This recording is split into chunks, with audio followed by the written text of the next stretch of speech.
Bienvenue dans la matrescence. Dans ce podcast, on part à l'aventure. L'aventure la plus merveilleuse et difficile de la vie, la parentalité. Laissez-vous embarquer au travers des épisodes qui explorent toutes les facettes, des plus complexes aux plus fun, du monde des parents. Apprenez, riez, pleurez, découvrez et débattez en écoutant la matrescence. Nous avons une mission, vous donner des clés pour vous accompagner à n'importe quelle phase de votre parentalité. Je suis Clémentine Sarlat, votre hôte depuis mars 2019 déjà. Je suis ultra curieuse, très enthousiaste, mais beaucoup trop bordélique. Je suis aussi maman de 3 petites filles qui m'aident à me remettre en question quotidiennement. Et dans une autre vie, j'ai été journaliste sportive à la télé et aujourd'hui, je vous aide à rayonner dans votre parentalité. Abonnez-vous pour ne rien rater. Allez, let's go!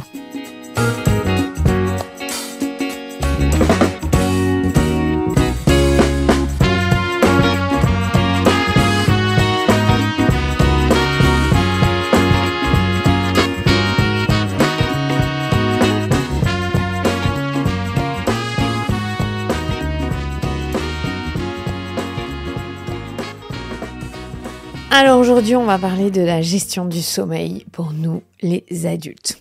Après 8 années de sommeil haché, je vois enfin le bout.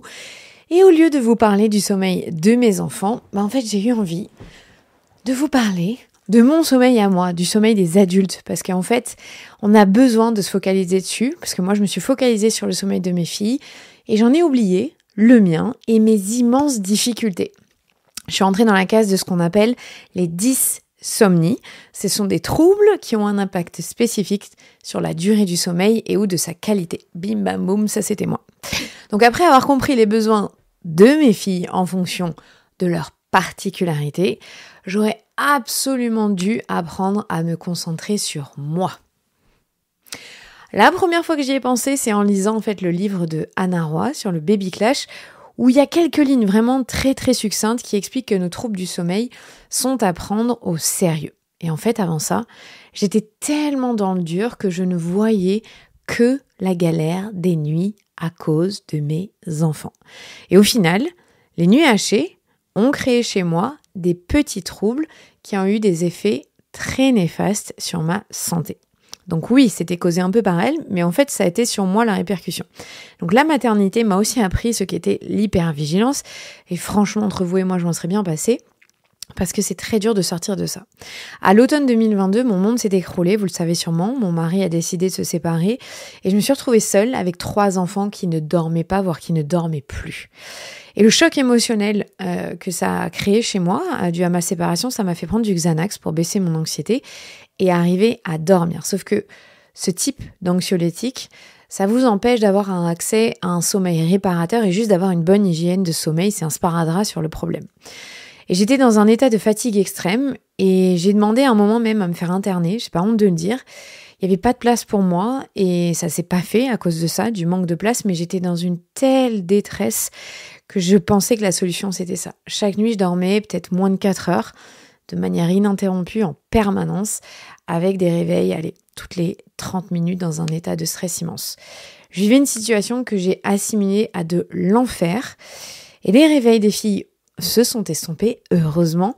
J'en parlais dans un autre épisode d'ailleurs de ce que j'ai mis en place pour les aider et pour les accompagner. Ça a pris beaucoup de temps, mais j'y suis arrivée. Nous sommes en novembre 2025, je dors correctement, mes filles aussi.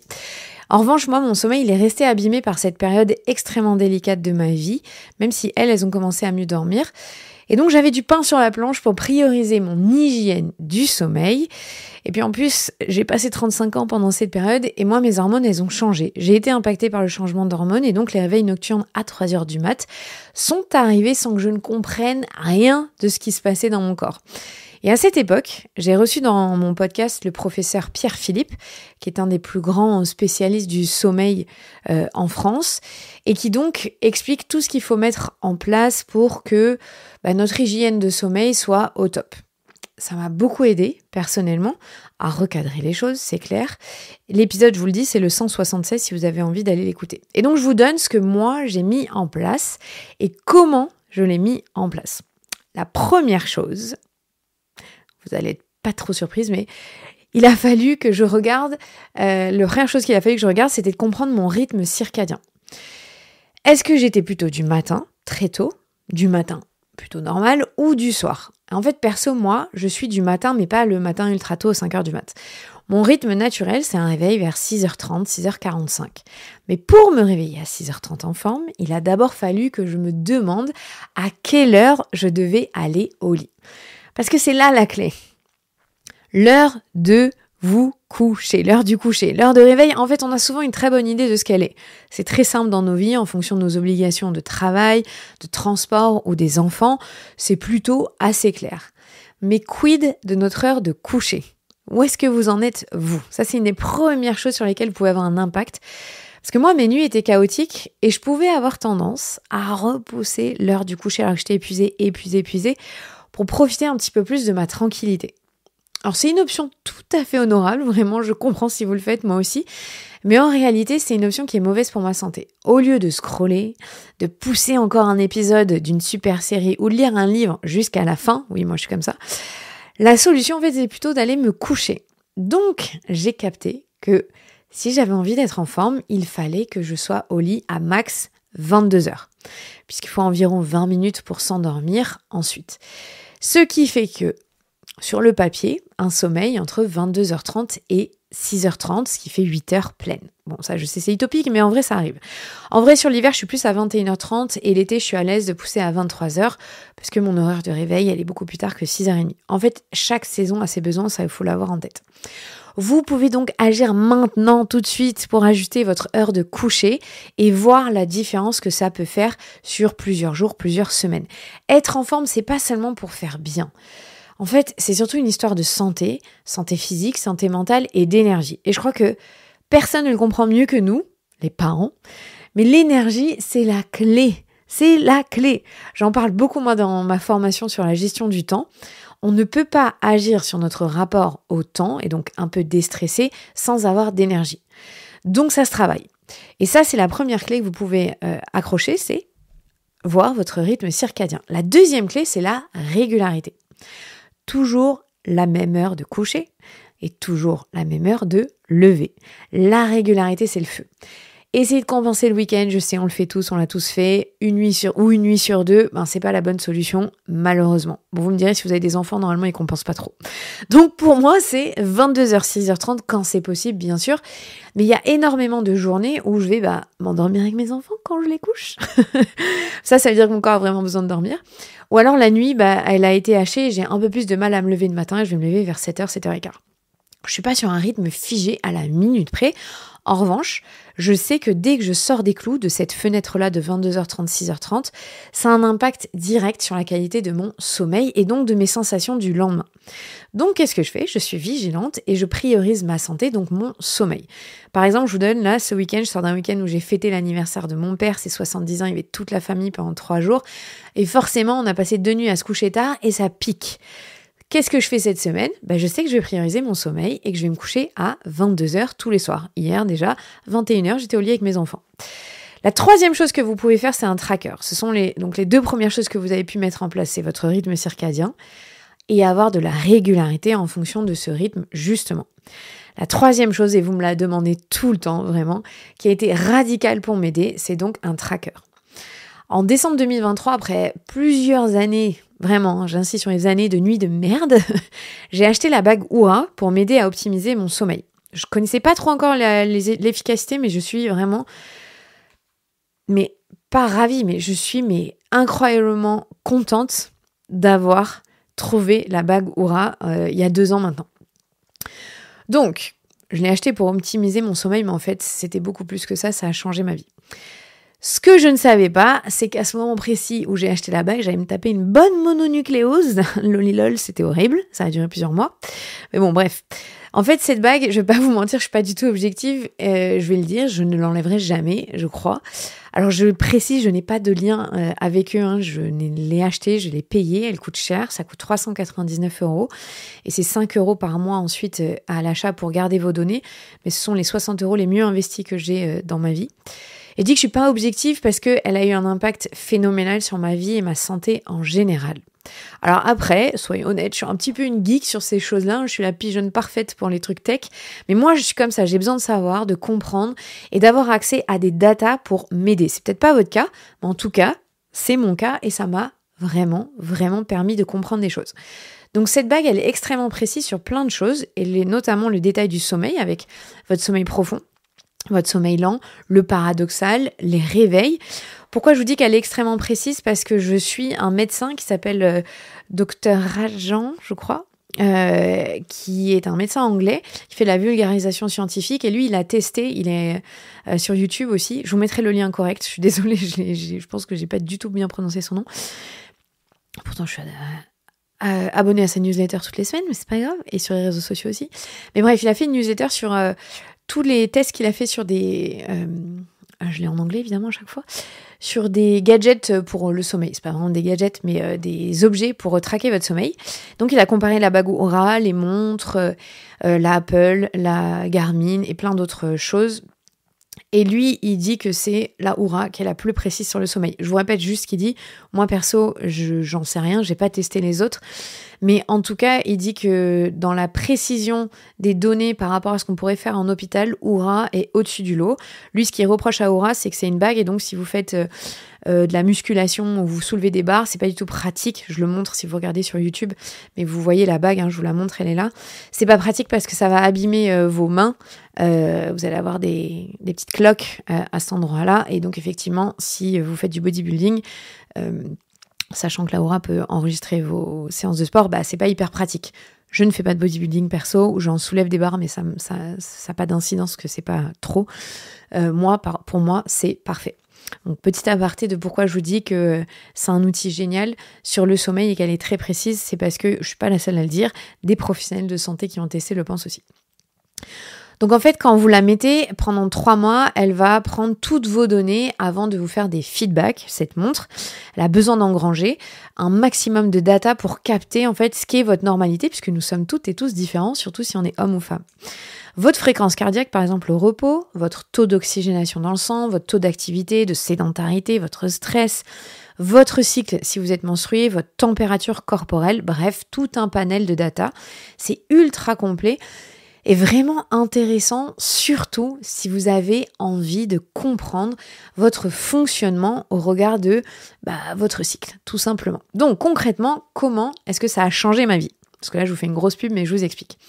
La première, j'ai capté que si je mangeais trop tard, par exemple, mon rythme cardiaque ne descendait pas assez bas pour m'assurer un repos réparateur, surtout si j'avais mangé de la viande. Donc, première chose que j'ai gérée avec intention, ça a été un dîner tôt.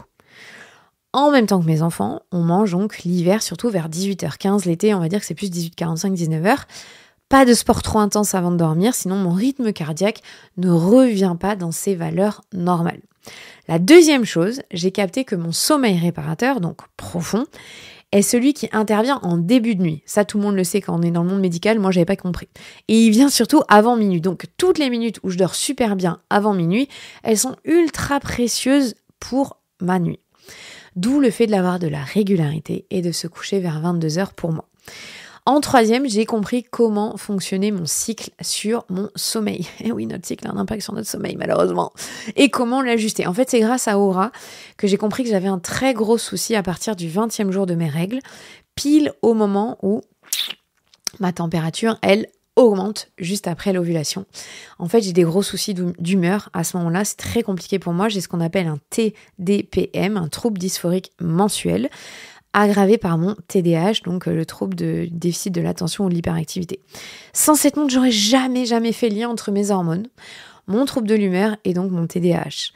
Ces données-là m'ont été extrêmement précieuses pour m'éviter une grande errance, parce que c'est aussi là que j'ai capté que je pouvais avoir des réveils de 1 ou 2 heures après 2-3 heures du matin, alors même qu'aucun de mes enfants ne s'était levé. Ou alors elle s'était réveillée, mais franchement, j'aurais dû être capable de me rendormir. Et ça m'a montré que c'était pas normal, que j'avais ces réveils-là aux mêmes heures. Et donc j'ai essayé de comprendre. Et donc il y a des petites choses qui m'ont aidé à faire le lien avec un super sommeil. J'ai compris donc mes hormones jouaient en fin de cycle sur mon sommeil. Par exemple, je vous dis, j'ai capté aussi qu'à chaque fois que je suis allée dans un sauna, j'ai eu un sommeil profond de plus de 2 heures. Et ça ne m'est jamais arrivé sinon. Donc, go acheter un sauna. Non, je rigole, mais semblait que ça m'a prouvé en fait que...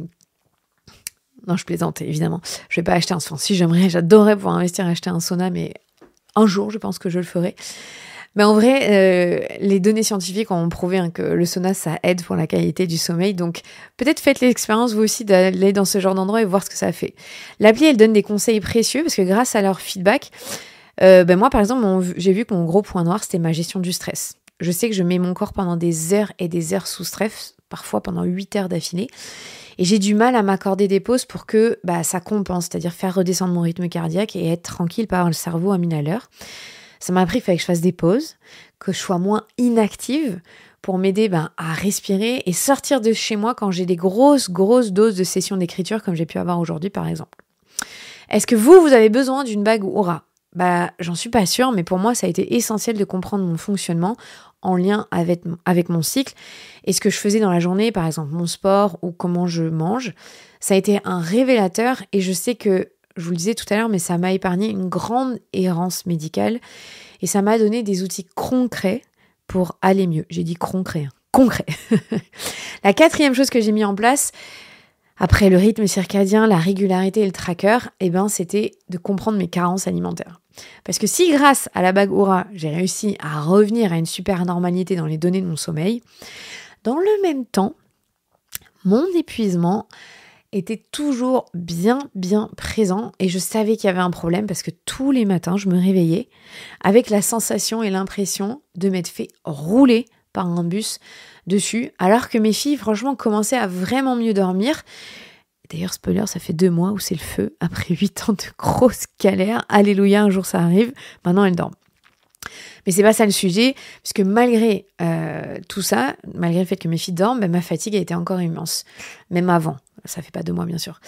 Et donc, à l'aide de ma médecin, ensemble, on a fait un bilan complet en février dernier avec des prises de sang et sans surprise, j'en ai déjà parlé, mais anémie, manque de magnésium et de zinc, et tout ça, ça m'empêchait de reprendre le contrôle sur ma santé et d'avoir cette énergie qui remonte. Donc, une fois que j'avais compris tout ça, j'ai commencé à avoir des résultats probants autour de 3 mois. Même avant, mais vraiment, la différence, c'était autour de 3 mois après avoir pris des compléments alimentaires et ça m'a changé la vie.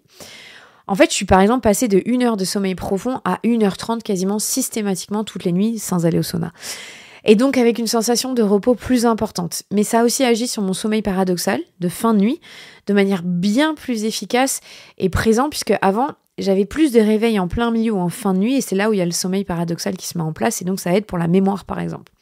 Et en fait, on ne le dit pas assez, mais la périménopause, ça peut commencer dès 35 ans, et ce qui a été mon cas en fait, avec des changements hormonaux qui peuvent venir perturber votre sommeil. Et moi aujourd'hui, j'ai 37 ans, je subis plus toutes mes nuits comme avant, et ça m'a pris 2 ans pour remonter la pente, et c'est ça qui est fou. Et je sais pas comment j'ai survécu, mais je sais qu'aujourd'hui, c'est ma priorité, le sommeil, pour pouvoir aller bien.